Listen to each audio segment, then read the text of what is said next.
Welcome to Link by Golf, where the stories of the game come to life. I'm your host, Ross McGuire, and today I'm joined by Oliver Wilson, Ryder Cup player, European Tour winner, and someone with a determination that's tough to match. With the Open just around the corner, Ollie gives us his thoughts on who might lift the claret jug, the form players to watch, and the challenge of links golf. We also get personal, from navigating life on the road to the mental grind of professional golf. Ollie opens up about the highs and lows of his journey and why he's still excited about what lies ahead. There's also a great story in here about Ollie's Ryder Cup experience at Valhalla under the captaincy of Nick Faldo, not to mention partnering with Henrik Stenson to beat Phil Mickelson and Anthony Kim. As always, don't forget to follow the show and share it with people you know. I'd like to thank Lomond Golf Tours and Crown Golf for the continued support, and also thank True Links Wear for coming on board to support the next few episodes of the podcast. Let's go over to Ollie.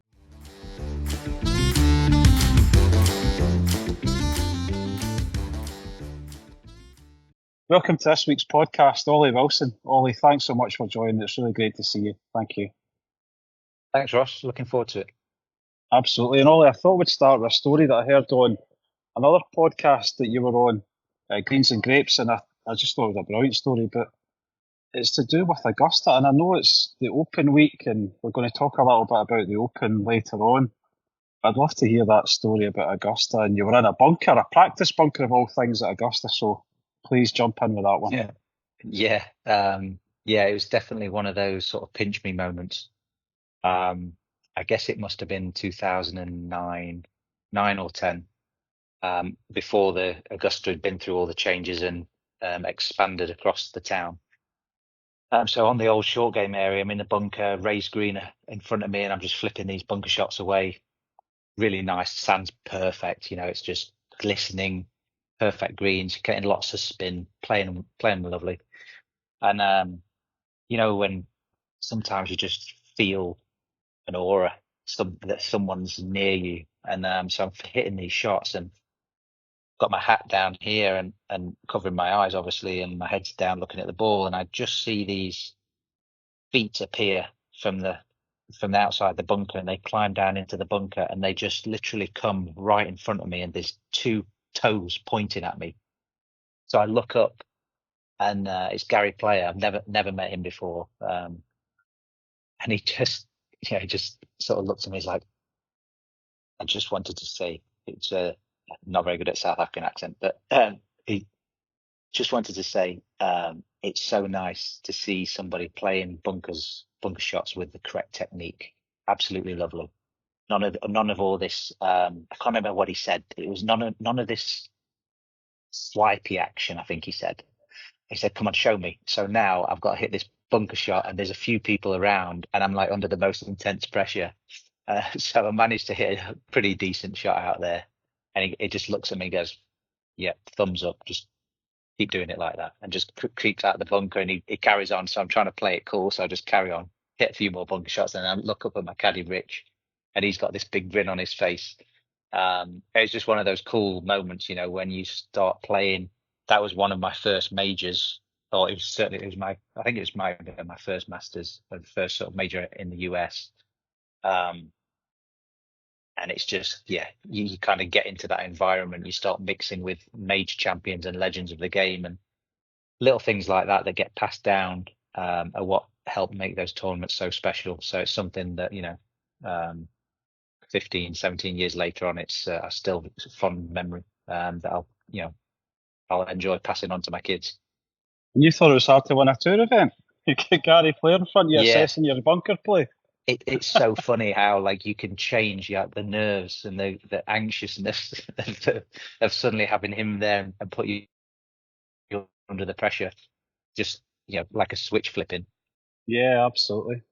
So Ollie, the first thing you saw of Gary Player in that bunker was his shoes, and that takes me straight into a nice segue to your partnership with True Linkswear. So I'd love you to talk about that, because it's a huge part of what you're doing at the moment, and then we'll get back into your journey. It's a strange one. I certainly never thought at any point in my career that I would be involved with a shoe company. But it's been a very interesting journey in my career, and I've been fascinated by trying to get better, trying to figure out the human body and human performance. And through that, I kind of started investigating feet and shoes and how to pivot better. And when I found and started to learn about feet and how they should work, I started to look at shoes, and then figured out outside of golf, when I was training, I needed a better shoe than what I've been wearing, a typical trainer.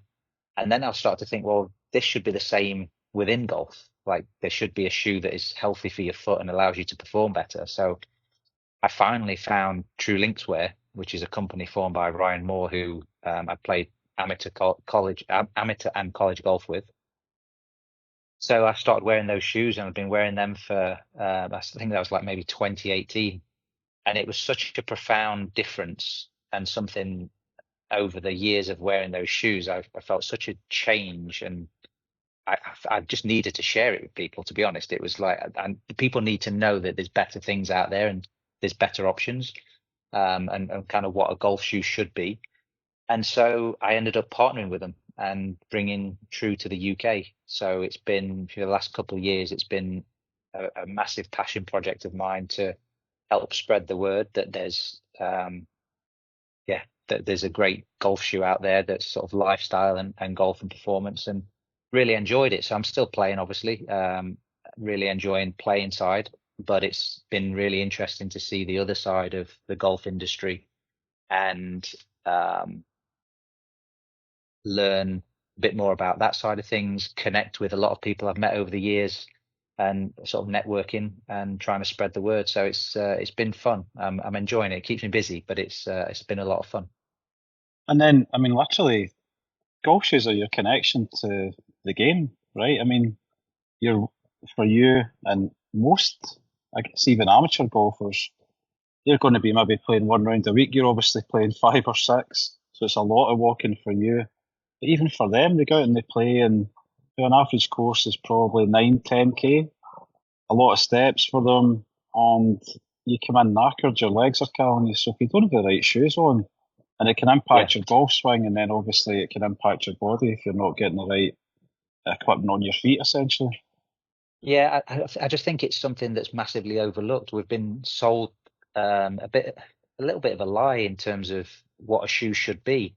And when you start learning about it, and then you try something that's different, that allows your foot to work naturally, it's just really different. It's really eye-opening. And you start to feel, you play around a golf and you don't have that little feeling like, oh, I'm going to go and change my shoes to put a more comfy pair of shoes on.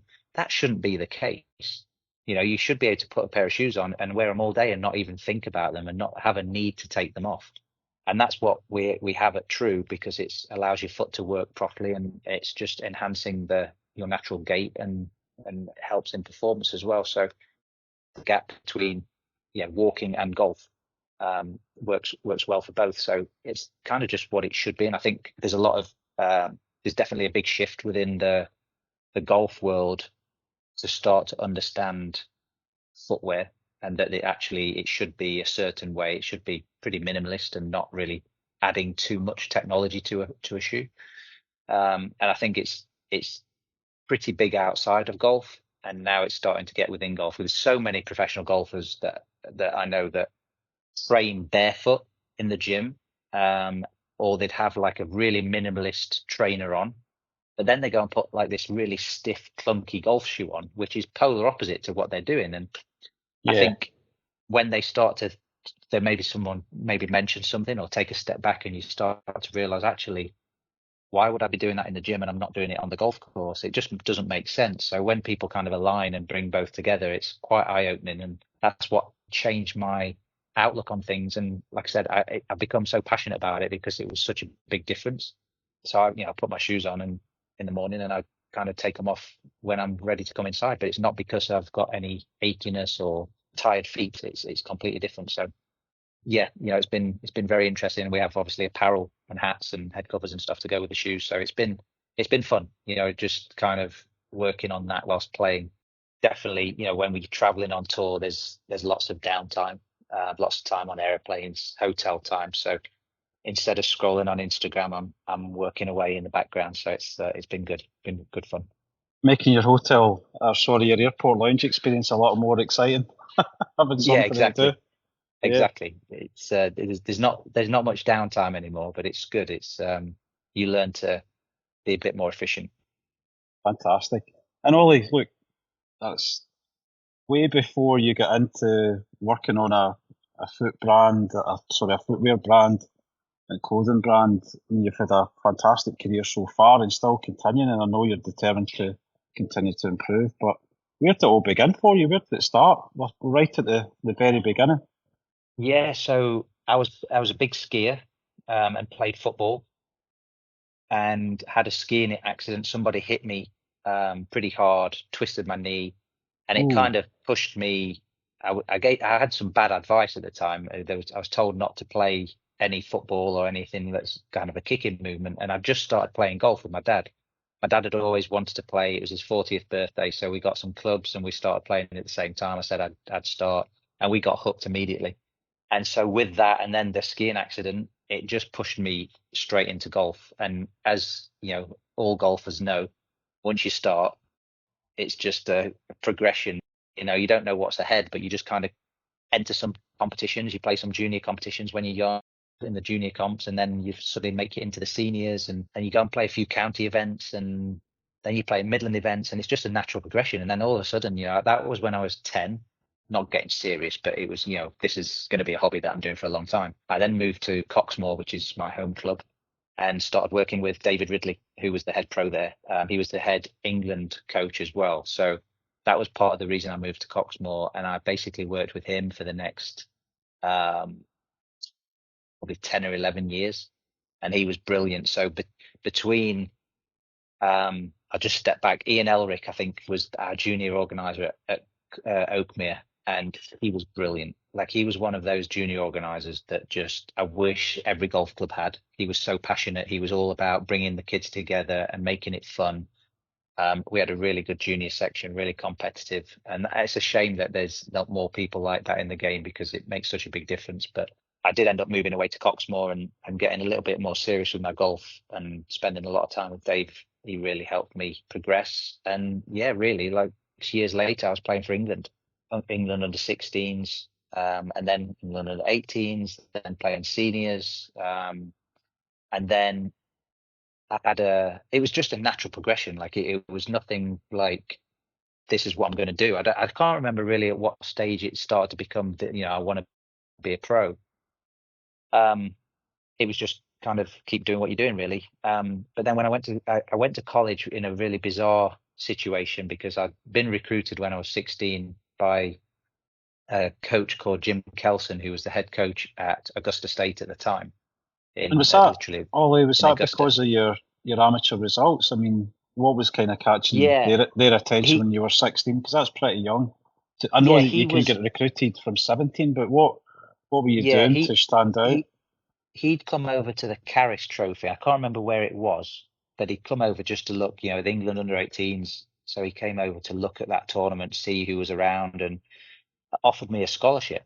And at that time, I was 16. I'd never, I'm thinking, right, I've got to move country to go and play golf. Like, that's just ludicrous. Like, doesn't make any sense to me. It's so far out of my wheelhouse. I'm like, no, I'm not, you know, I'm not interested.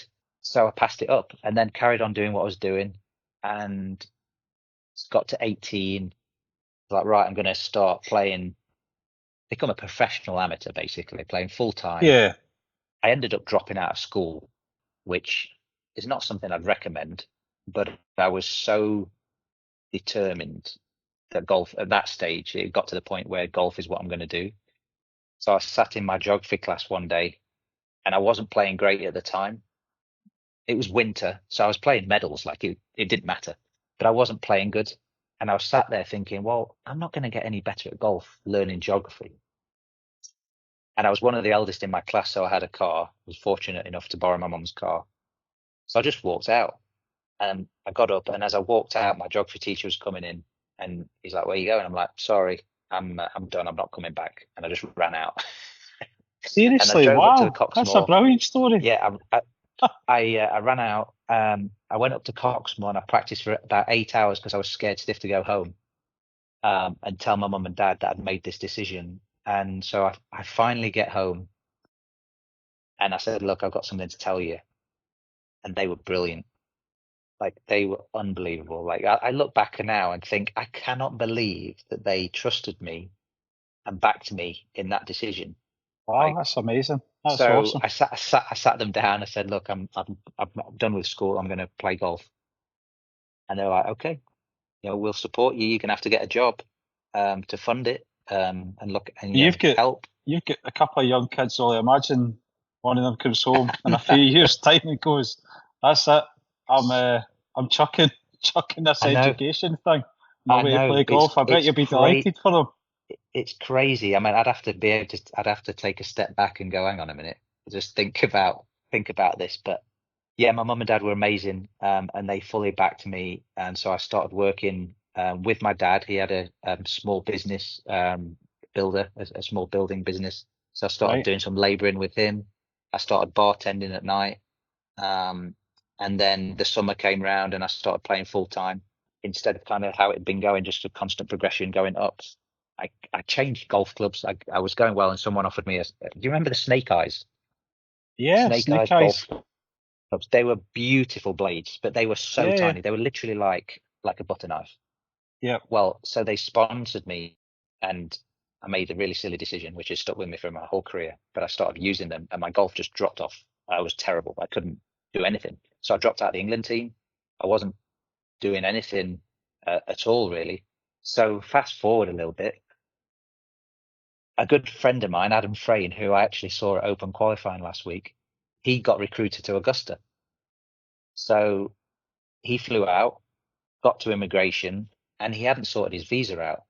And so he got, basically, his mum had written him a note in his suitcase, and he got pulled into the back room, and they searched his suitcase, and it said that this note was at the bottom was signed off, have a great time in college. So they sent him back. And so there was a scholarship open. So he called me and said, look, there's a scholarship open. I need to fill my place. Would you be interested? And the timing of it was perfect. And I was like, absolutely. Yeah. I had a couple of friends that I knew on the team already, English guys. Wow. So you couldn't have made I that went up. with it. And then, so that was like, that must have been September. And so I had to do my SAT exams, and in Jan flew out. I'd never didn't go on a recruiting trip. Just spoke to the coach a couple of times, sent a couple of videos. Fortunately, my friends on the team vouched for me, and I flew out, and that was it. And it was the best thing that ever happened, like by a mile. Like my college experience was amazing, and from there on, I just excelled in college. I really loved that. I thrived in that environment. It was so competitive. We had great team, great players, and then ended up making All-American and then turned pro. So it was like it was a couple of little stumbling blocks, but really good learning experiences. But I found an environment that was just perfect for me, that I just thrived and I had so much fun over there. Yeah, and the thing I was going to say was, Ollie, I only got educated just the other week at one of the episodes about what an All-American actually meant, because I hear it on American podcasts about golf or other sports all the time, and I keep hearing this thing, All-American, what does it mean? And it literally means that there's like the top 10, the next best 10, and then I think there's a third team All-American. So you were essentially in the top 10 players every year at college that you were there, or 3 out of 4? Yeah, so you got top 50. So you've got first team is 1 to 10, second team 11 to 20, third team 21 to 30, and then you've got honourable mentions 31. Right. And I was ranked number 1 my junior year, my third year, for a little while. I won 3 times in the fall. I made first team, second team, and third team All-American. So in my 3 years, so I was really pleased with that, and just had a great time. Started with my junior organizer Ian Elric, I said, and then with Dave Ridley, and then my college coaches. I had Jay Sewell, who's one of the most well-renowned or well-respected golf coaches in the world, but he's now at Alabama. And then Josh Gregory, who coaches out on PGA Tour now with quite a few guys. Both of them were my coaches at the time, so it's just great. And we had good players on the team. We pushed each other really hard. My roommate Jamie Elson, that was kind of a year ahead of me of making everything. He made the Walker Cup. He was a All-American before me. He was Walker Cup before me, and he kind of made me realize that these things were doable. So he kind of really broke down those barriers for me, because I'd not really thought about it until I saw him do it, and it's like, oh well, if he's doing it, I want to do it. So he did that, and then he turned pro. He played a year on Challenge Tour and got his card straight away. And I was like, oh, well that's what I'm going to do. I mean, there was a lot of amazing British players Yeah. coming through He'd done very well. around your age group, Ollie. You were surrounded by them, including yourself. So really competitive time, both here and over in the States at college system. It was incredible, the number of players that came through at that time. Yeah, there was a lot of guys. Obviously, Luke Donald and Paul Casey at the time were a couple of years ahead of us, but they dominated in college. So it was really good to see that, because it kind of, again, just makes you realize what's possible. So I think all that kind of stuff just helps break down the barriers, really, and just allows you to feel like you can actually push on and it's doable. It's good to see it. It would be nice to have been the person to do that, but it wasn't. It was just nice to try and follow them as closely as you could. Absolutely. Which is carried on throughout my professional game, because they've both had fantastic careers. So if you were just behind them throughout your whole career, you'd have had a pretty good career. Yeah, and with David Ingles just a couple of episodes ago, he was on the podcast talking about the Walker Cup that you were part of, and you were one of the stars of the show. I think that was Ganton. Was that right? You guys made it 3 in a row. Yeah, that was a great week. The US team was expected to just trounce us. They had a really strong team, and that was one of my highlights in my career, because I was played nicely, led out GB and I on the Sunday, first in the singles against Bill Haas. So Bill Haas played. Wow. Yeah, so Bill Haas's brother, Jay Haas Jr., was my roommate in college. So I knew the family really well. And so it was great. I played against Bill a lot. He was at Wake Forest, and we'd played a lot of college tournaments together. Brilliant. So to go out against him, and I managed to beat him 1-up on the last. So it was good. It was a lot of fun. And I can still remember I had like an 8-foot putt on the last to win, and knocked it in the middle. So it was one of those moments that really you can build from. And that was the last last shot I hit as an amateur. I flew straight from there to New York to turn pro and start working with a new coach, and we ripped my swing apart. And I couldn't hit the ball for about 3 months. We literally rebuilt, because I felt like at the time, although I'd had a really good college career, I just felt like I wasn't good enough ball striker to be a tour pro. And so I went to see Mitchell Spearman, and we spent 2 years working on my swing, getting it to a place that was more playable. That's incredible. So yeah, it was a big call, but I was adamant that it just wasn't. I'd learned how to play golf, I'd learned how to compete, but my swing was not where it needed to be at the time. And so yeah, we went to work, and he certainly went to work on it. It was a lot of effort, but I fully believed in it, and came out the other side in good shape. But you did a Faldo, and that leads me into an obvious question in the year that we're in, Ollie, which is we've got the Ryder Cup coming, and of course Nick was your captain. So what's your sort of memories of that week back at Valhalla? I heard some great stories about who you'd played in the singles and stuff, but what was it like from your perspective? It was incredible. I mean, I was the last man to qualify, which is a good job, because Nick would have never have picked me. At that stage, I'd never won. I'm not sure he really wanted me on the team, but he didn't have a choice. So I was delighted I was there anyway. And I was playing with half the team that I'd grown up watching on TV. Of course, yeah. Great one for you. That was like suddenly amazing. And I'd had a pretty quick progression. I turned pro in 2003. I got my 2005 season was my first year on the European tour, and suddenly 3 years later I'm playing Ryder Cup. So it was a pretty big progression, and I didn't know all the players that well, but a lot of them had made an effort to kind of speak and introduce themselves early in that year when I played so well in 2008. So that was nice, and it was great. We had a brilliant time. It was I don't have the words for it. It was so incredible, like to be part of a team with, like I say, half of the guys that you've grown up watching and admiring, and the other half that have become good friends, and you're playing with week in, week out. and you kind of qualify together. I was with Rosie at Valderrama. I think I guess he would have just won the Order of Merit, or I think I can't remember. He had a really good week in Valderrama, and we flew back. I remember that must have been a little bit earlier than that, and just spending that time, being sort of excited about the Ryder Cup, and you going together on there. You build really good relationships and friendships, and unfortunately, we just we didn't play well as a team. We got the pairings wrong for sure, which didn't help. Except for one specific pairing. You need to talk about that. Yeah, Come on, Ollie. Yeah, so I didn't get picked the first day, which I kind of expected. So the pairings were wrong there, clearly. That was obviously wrong. They'd got a couple of pairings wrong. I know Paul Casey played with Henrik Stenson, and that wasn't a great pairing. Games just didn't match. They played a different golf ball. They didn't match. The strategy didn't match. And so Henrik told Nick that he wanted to play with me the next day. And so that happened. So I was delighted because I knew Henrik. We were both working with Pete Cowan at the time. Felt like, for me, like, this is what's so amazing about the Ryder Cup is I'm there playing, but I've got Henrik Stenson as my partner.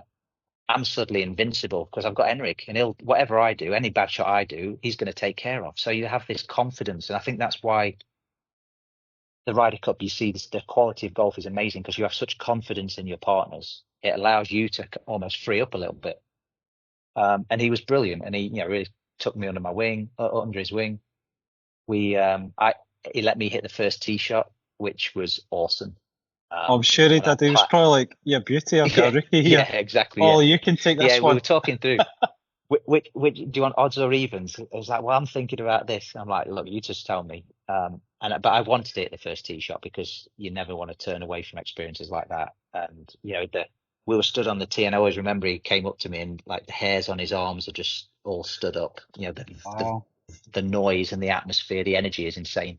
And I can still feel the ball off the club of that tee shot. What's that? 17 years ago. And I remember, I can feel how I hit it so solid. It was so out the middle, just nailed down the middle. So just little things like that. It's incredible. And we kind of figured out a strategy. And 6 holes later, we were 4 down. So it's like, obviously, was that a good strategy for the first few holes? Yeah. So Henrik's vouched for me. He's basically told Nick that we're playing together, and we're now 4 down through 6, and it's not looking good against Anthony Kim and Phil Mickelson.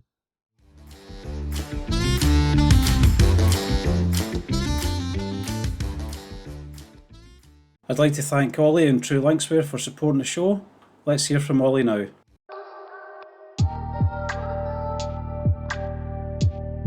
The OG3 Pro is the natural evolution of the OG range. We have a wide toe box that allows your foot to work naturally and your toes display. We have a cushioned zero drop platform. It's flexible, minimalist to allow you to feel the ground. It's waterproof and an aggressive spikeless outsole. And of course, it's tour tested.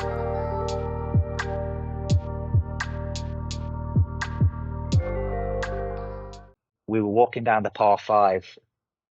And we're like, okay, right, we're playing okay. Like, we're level par. They were like 4 under in the foursomes. It's like, right, we've got 3 par 5s left. Let's birdie the par 5s. We can make a birdie somewhere else. And Phil's going to hit 2 bad shots. That's going to cost them a hole. They're going to make 2 bogeys for sure, because he's going to hit 2 bad shots. So if we execute this plan, we'll win. But okay, right. And we executed it perfectly. We birdied all the par 5s and won those holes. We birdied the short par 4, which I forget which it was. It was at Valhalla. I can't remember which hole. And then Phil hit, I think he hit a bad tee shot on one of the par 3s. They didn't get it up and down. And then on 16, he hit a really bad tee shot. He hit a big carve into the trees, and Anthony Kim was on a downslope, ball below his feet, trying to hit a hook over the water onto the green, and we stood in the fairway looking at each other going, well, this is where we go 1 up.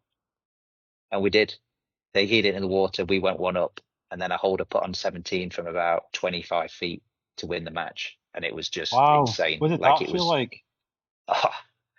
like nothing I could describe. It was just one of those moments that it's why you play the game. It's just imagine having all those people shouting and cheering for you, and you hold it. The energy you feel is just incredible. And you've won. I mean, you've won your own individual events. That's obviously a team event. Would you say there's a discernible difference between the two? There's a difference because you can't compare it. They're both amazing, but to do it when you have thousands of people pulling for you in something that's so big, and you've got a point on the board, because you never want to play a Ryder Cup and not get a point on the board. You've got to at least get a point on the board. So yeah, it was special. And I always remember I hold the putt. It was left to right about 14, 15 inches of break, slightly up the hill, and I hold it, and I went so crazy, and I looked to the left. I didn't mean to, but I looked straight at Mickelson in the eyes, like I was staring him out. And he was just like, he couldn't believe I'd hold it, and his like face had dropped. And I looked at him like, oh, I better look away, like I felt bad for a minute. But yeah, it was special. Yeah, exactly. And then you got your family and your friends all there, and the team. It's pretty cool. It was very special. Absolutely, sounds awesome. Yeah. Absolutely awesome, Ollie. And then onto the singles. Obviously, Boo Weekley I played, and so he did the Kentucky Derby down the first hole, didn't he? So many people remember him as seeing a picture of him riding his driver off the first tee, and they're all like, "Oh, I can't believe he did that in front of you." And I'm like, "What? I never knew, because he was behind me."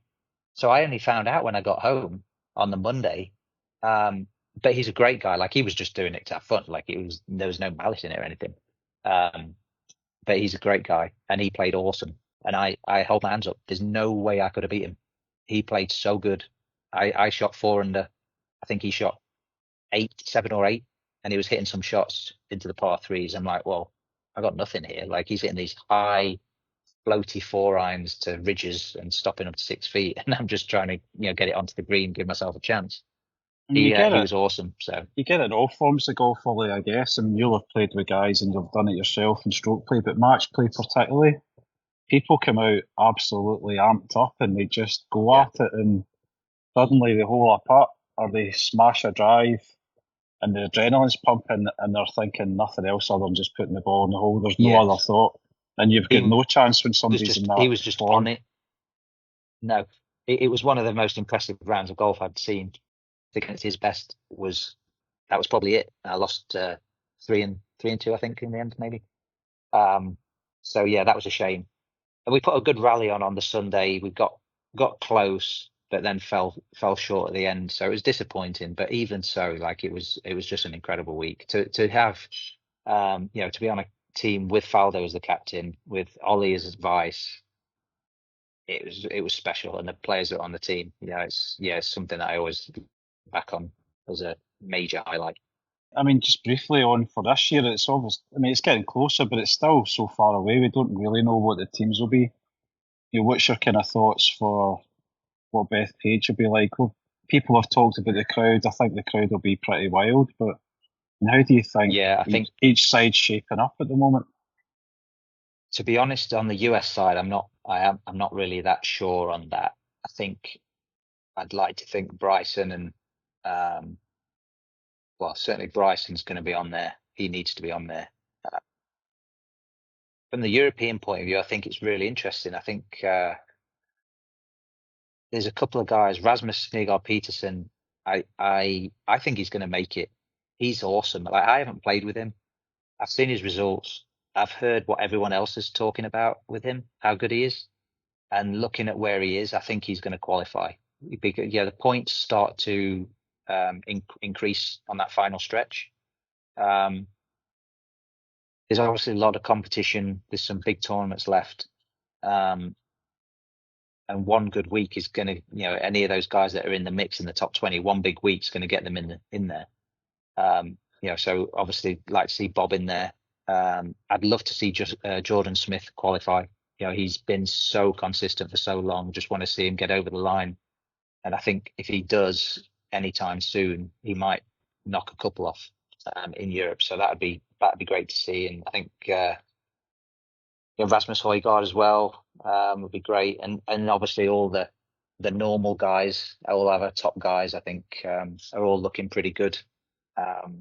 So it'll be interesting. Obviously, slightly different format.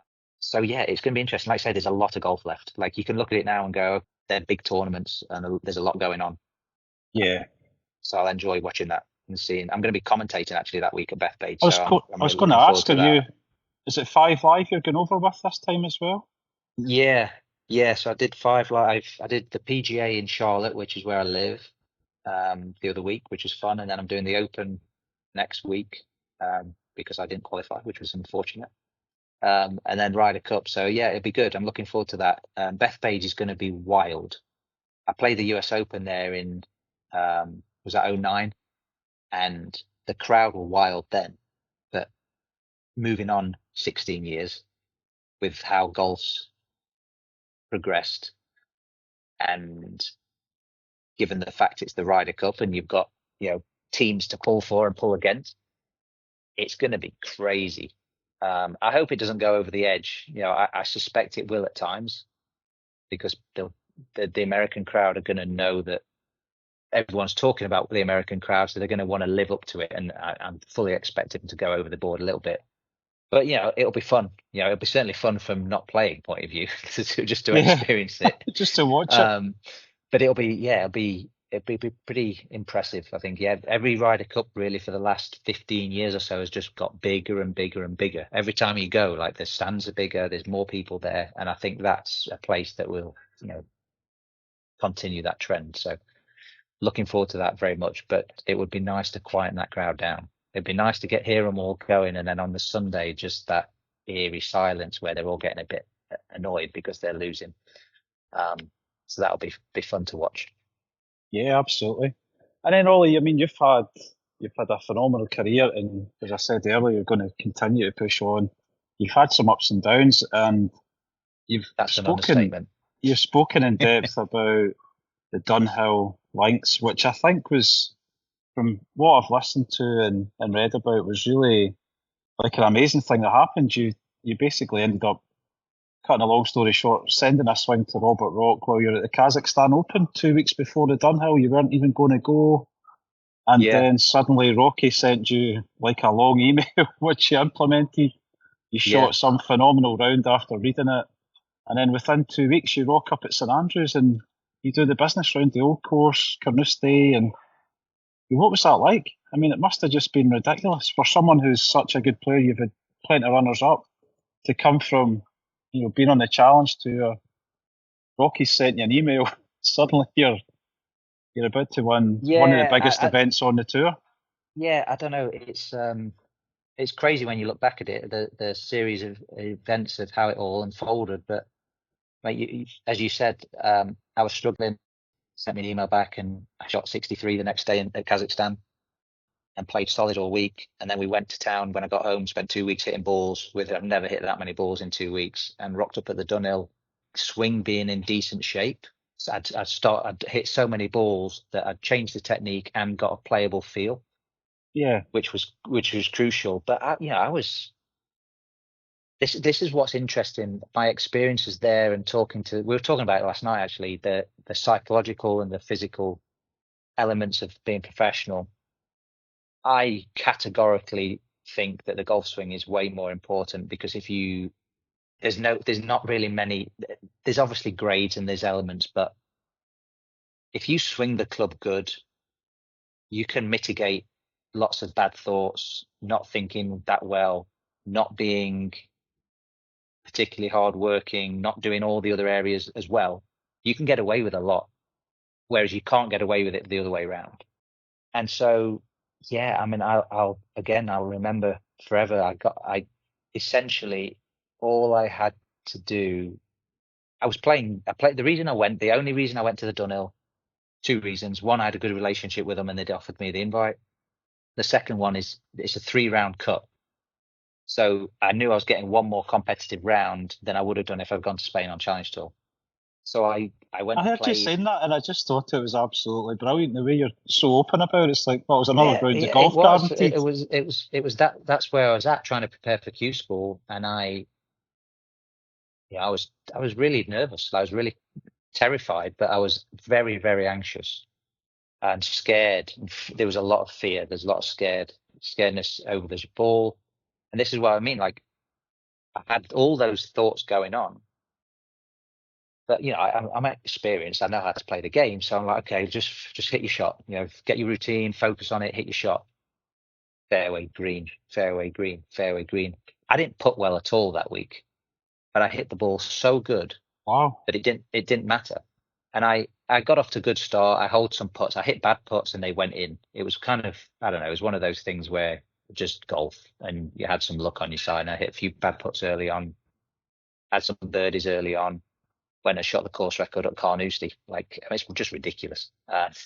So Yeah, that would and tell. then you're feeling a bit better, but I was still anxious and I was still scared. And I hit 3 wood off 18 because I was scared of hitting out of bounds. I hadn't missed a shot for 3 days. Wow. That's where I was at mentally.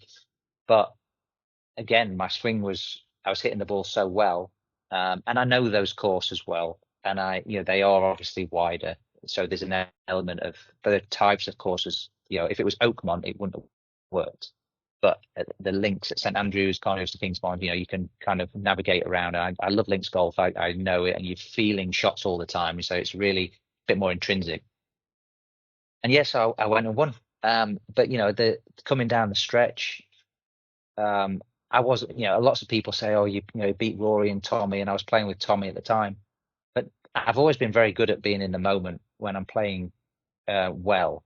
If I get into the mix, I feel like I'm very good in the mix, even though I haven't won loads. I've had a lot of runners up, and you need some luck to win. And I've had some bad luck with those seconds for sure. But I always felt very confident that I knew what to do. And just stay in the moment and try and get the job done. And I remember with 3 holes to go, I was like, okay, you've basically career's over. You don't get chances to win very often, even when you're playing well. You need to take this. Like, this may be the last chance of winning a tournament, and you don't want a career that you've never won. And so, not that it made me do anything different, but I remember that was some of my self-talk, and I hit a great shot into 16, and then par, and fortunately it was the one time that I'd had a bit of luck and Tommy didn't hole a 10-footer on the last. I hit a great putt from 12 feet, and as soon as it missed, I thought that was it. Tommy'd hole it and we'd go and play off.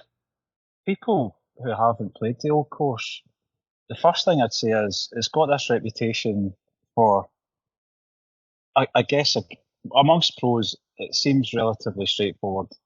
I don't want to say it's easy for pros because the wind can be blown, etc., right? But for regular golfers, they get this impression, it's easy for the pros. I've played it off the championship tees and about a 30-mile-an-hour wind. It's not easy.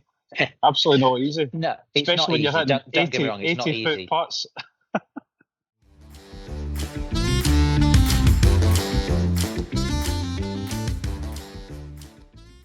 I'd like to take the opportunity to thank Lomond Golf Tours for their support. Let's hear from them now. Lomond Golf Tours are here to help build the tour of a lifetime. Whether you're celebrating a special occasion or ticking it off your bucket list, embark on a trip that you'll remember forever. To learn more about our offerings for 2025 and beyond, visit www.lomondgolftours.com. Now let's get back to the pod.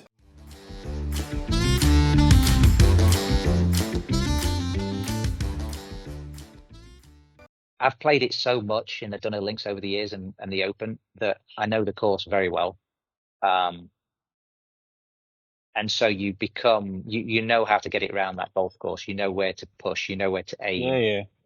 So it becomes easier in that sense. And at that time of year, it doesn't play the same. The rough's not as thick, so it's a little bit easier.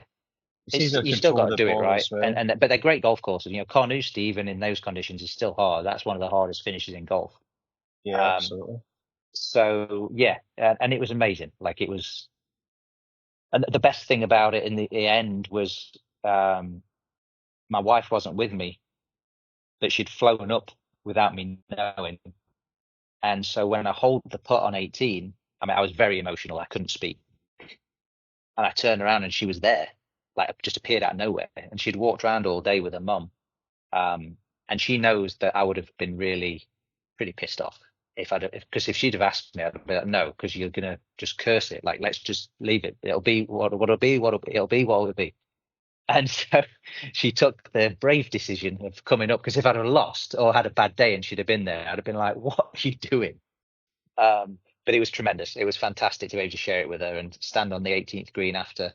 Stand up. One of the best moments is standing, because you don't see this on TV, but when you've won there, you stand on the steps behind the green, looking down the fairway, and there was a lot of people still there, and you're getting presented with the trophy, doing the speech and the ceremony at St Andrews on the steps in front of the clubhouse.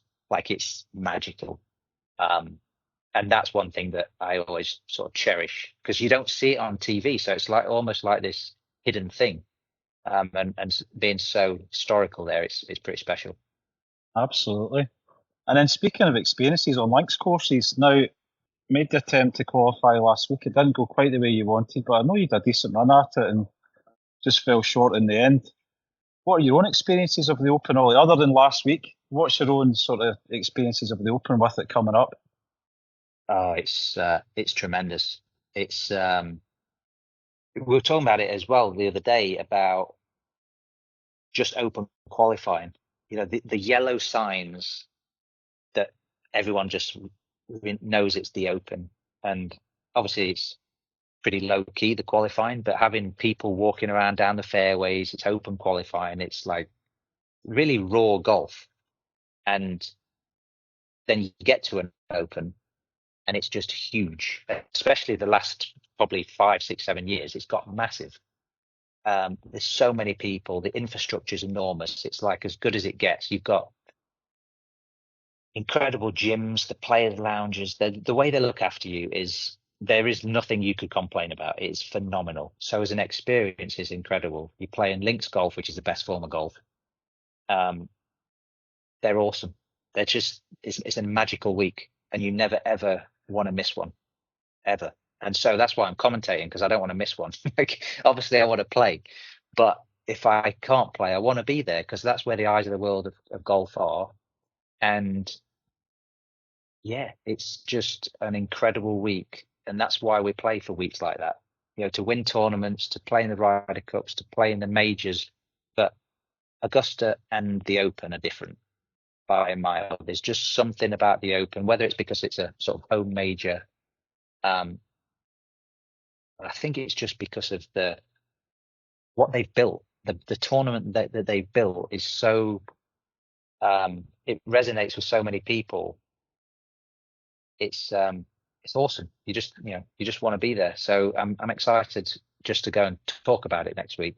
I played the last one at Portrush, and it's a great golf course. It's got a great start. Like, it's a really tough start. Double out of bounds, especially if you're Rory. There's not many golf courses that you stand on the first tee and you're like, oh, all right, we've got OB left, we've got OB right, and the wind's like pumping off from one of the sides. It's like, we're like straight into this. So yeah, it gets your attention from the very beginning, and it's a great golf course.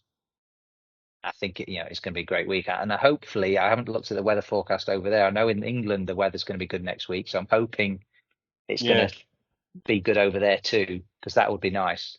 With a few squalls coming in, you have to have that in the Open. But yeah, I'm looking forward to it. It'll be a good week. It always is. So you played it last time. What did you make of Shane's round on the Saturday? I mean, it was outrageous, wasn't it?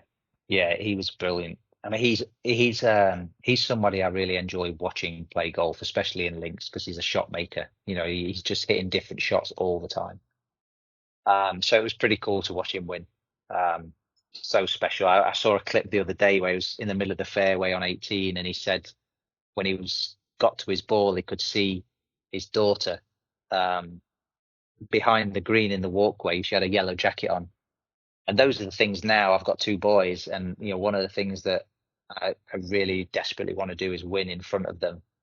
But to see that, like he's been through that and won the Open on home soil, like that's tremendous. So he did an amazing job, and I suspect he'll be in the mix again. He's playing well. I'd like to see him certainly be right up there again. Yeah, absolutely. And in terms of the broadcast, now you mentioned some other events. You're obviously doing the Ryder Cup. You've done the PGA, and I know you've done that in the past at times as well. How do you feel about the broadcasting?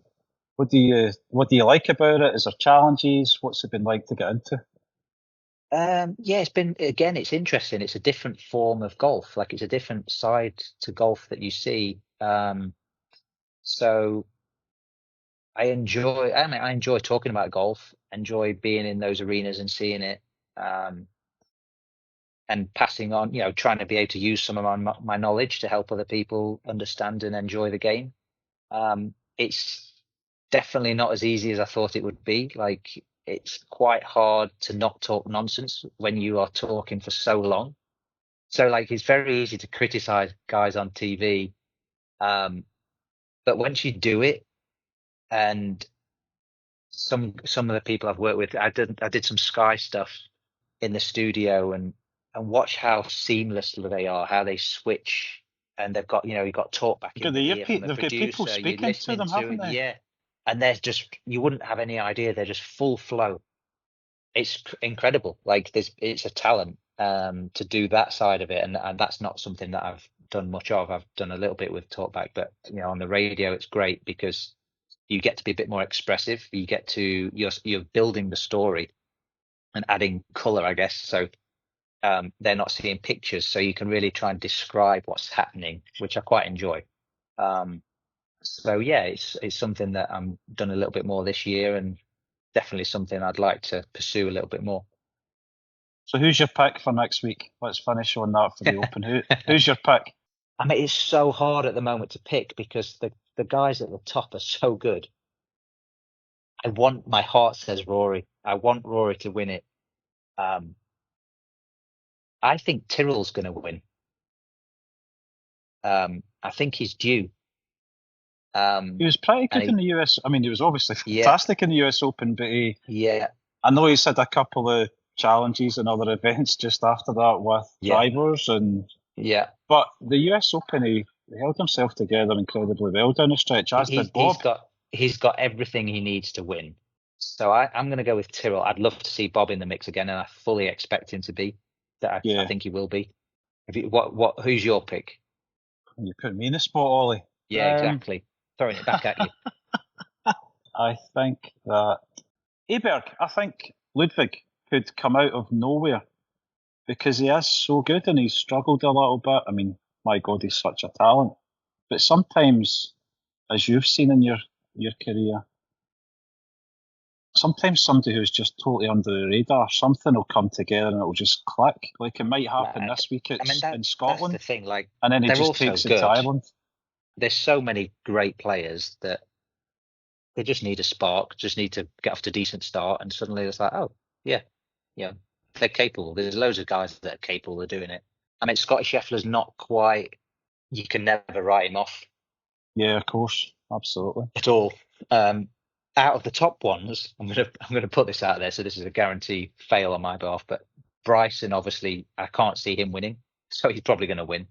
But out of the top few guys, like, I don't see him winning around that golf course. You got to hit fairways, and not that he hits it wide, but it's very much he hits it wide enough. If it's not wide, of course, but he hits it offline enough to be. I think somebody who's going to be driving it.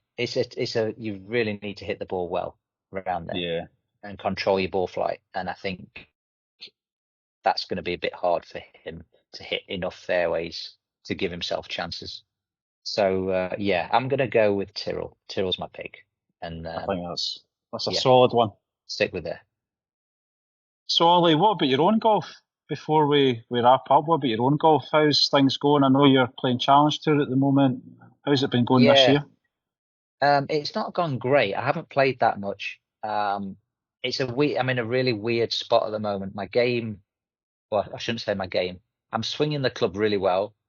I've got this really good outlook on my game where it's at. I think it is, but it's different.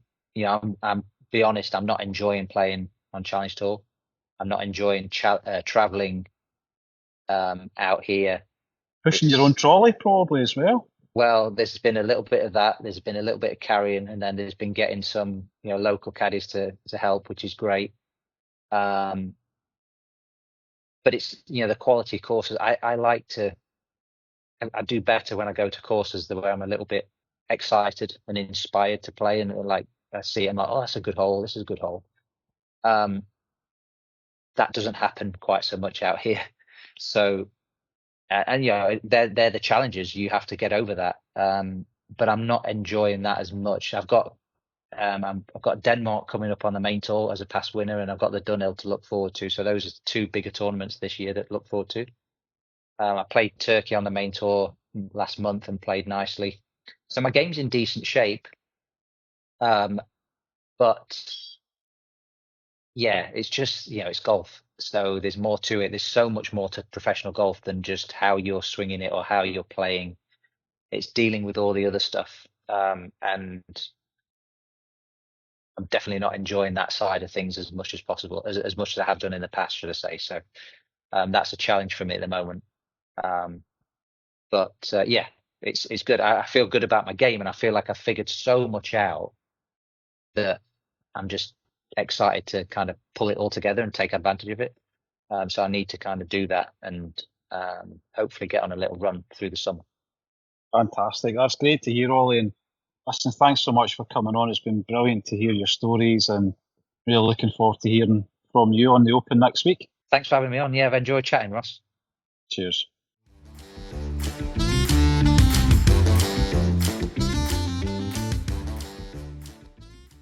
That's it for this week's episode of Link by Golf.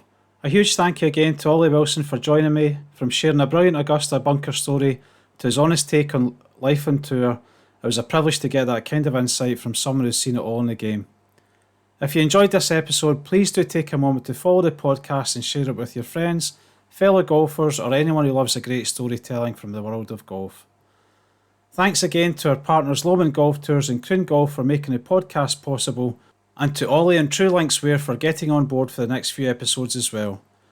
Until next time, enjoy the Open, and you'll hear from me soon.